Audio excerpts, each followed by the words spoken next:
We said yesterday that a great life only wants to do good things. But you don't have to do every good thing.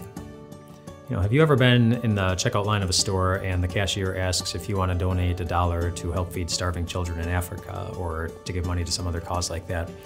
Somebody asked me that once as I was checking out, and I said, no, thanks. And then they looked at me and they said, don't you care about starving children in Africa? Of course, it's very good to care about starving children in Africa. And if you want to give the $1, go ahead, but you don't have to. Elisha, as he went on to be a prophet, he did so many good things in his ministry. He gave a town a clean well. He once disciplined 42 disrespectful children and never had a problem with them ever again. He would have made a great teacher. Yeah, he healed a leper. He set slaves free. He once prayed that a barren woman would have a son. She became pregnant and had a son. Then the son died, but then Elisha brought that son back to life again. He once even, he did something kind of unique. He made someone's axe head that had fallen into the bottom of a body of water. He made it float to the surface, kind of like Yoda did with the X-Wing fighter when he was training a young Luke Skywalker in the Star Wars movie. Great and powerful things Elisha did.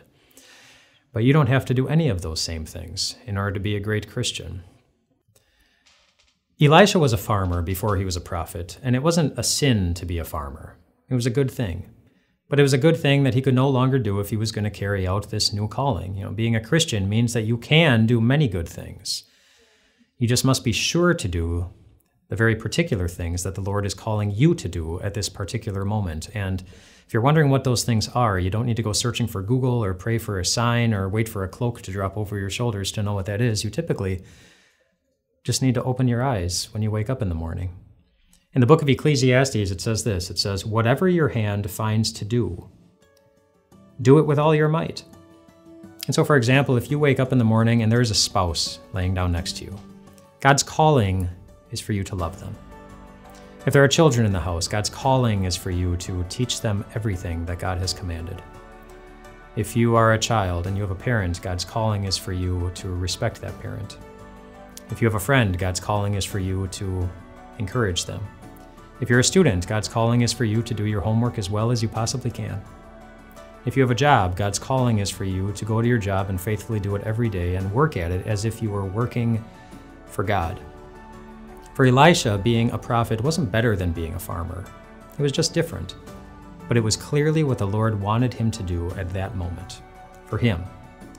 And for you, you'll find out what the Lord's will is for you pretty simply when you open your eyes each morning.